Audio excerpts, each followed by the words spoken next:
This year I participated in the GMTK Game Jam. During this massive online event, developers young and old compete head to head to publish a game in just 48 hours. This year the theme announced was Roles Reversed, and so began a manic whirlwind of development and my first ever game jam.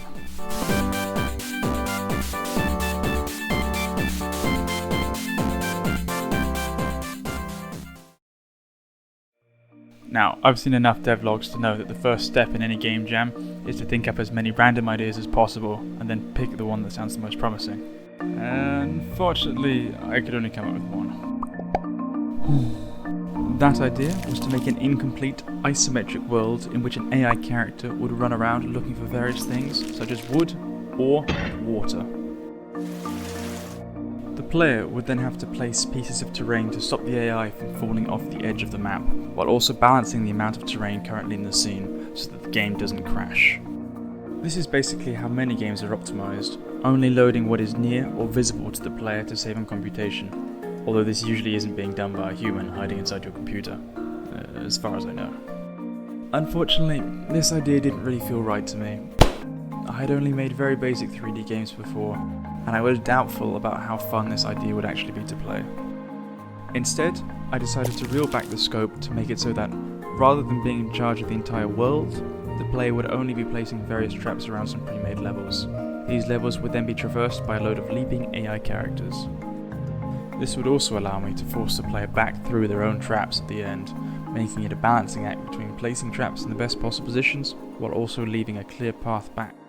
So we also have a second take on the theme. To kick things off, I downloaded a 2D platformer controller from a Brainstorming tutorial, as well as a cave-themed tile set and a sprite sheet that I will use for both the villagers and the player.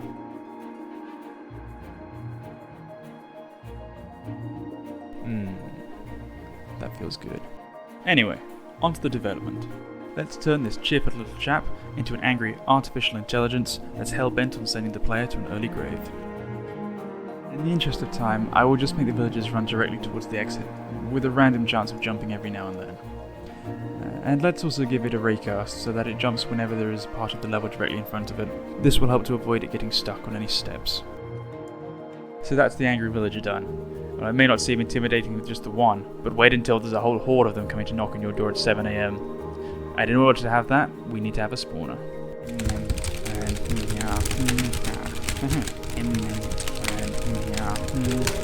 Yes, that should work. And with that done, it's time to go to bed for the first time of the jam.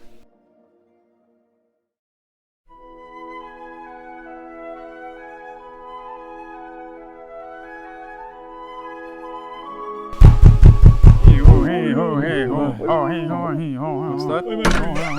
Oh, it's a horde of angry villagers knocking on my door at 7 AM. Well, I guess it's time we defend ourselves. I quickly made some basic sprites for a bear trap and coded it to set off after a brief delay.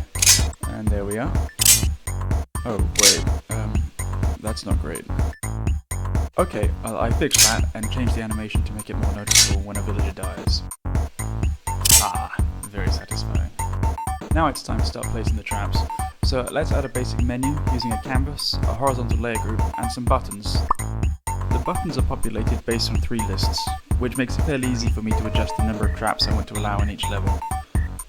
This would maybe have been easier if I used a scriptable object, but game jam. So now you can select the trap you want to place, but I still need to do the actual placement. Originally, I wanted to make an area that you could put any traps inside unless there was already another trap there. However, that would take a lot of time to code, and time is not something you have a lot of during a jam. So, just manually added points around the level where traps could be placed. Yes, this is much faster. But at least it's working, and you can now place traps. So far, we have 2 of the 3 parts that we need for the first gameplay loop. The only part left is the speech system to help tie everything together and add a pinch of story. For this, I made a similar menu to the one for the trap placement, which takes in a list of strings that I can easily define in the inspector. Now with that done, it's time for... Oh, wait. Oh, it's already 4:30 AM. Well, that went a lot faster than I expected. I guess I better get some sleep to help for the final stretch.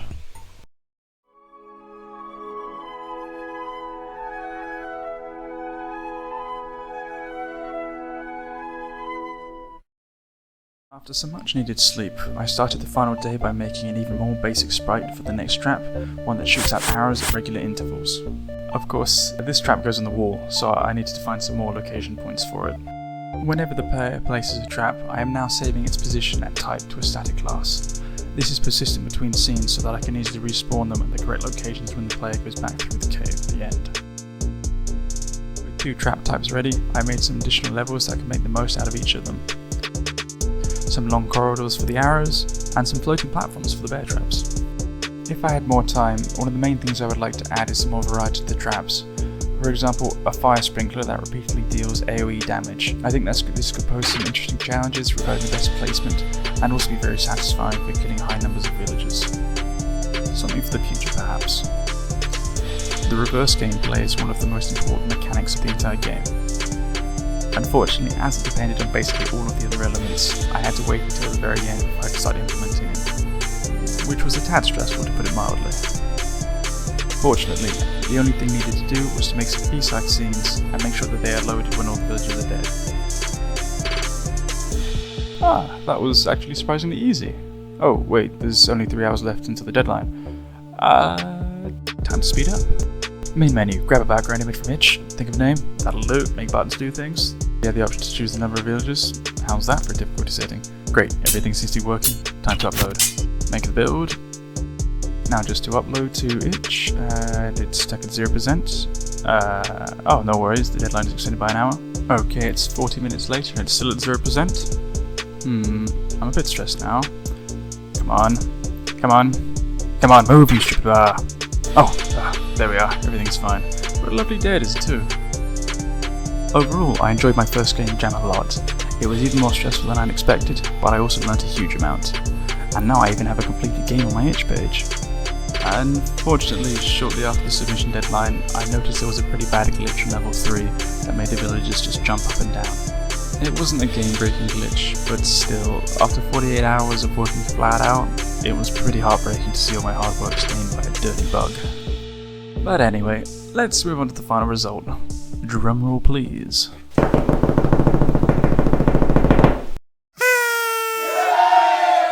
Ta-da! Overall I placed 1122nd out of 6,842 submissions. That's around the top 15%, which I'm pretty happy with. I was also within the top 10% for enjoyment and creativity, but suffered a lot from the relatively poor presentation of my game, which does give me a clear area to focus on for next time. So, fingers crossed that Mark will be reading out my name next year. Not only was this my first game jam, but you, yes you, are currently watching my first ever devlog. So let me know if you'd like to see more. I hope you enjoyed the ride. Bye bye.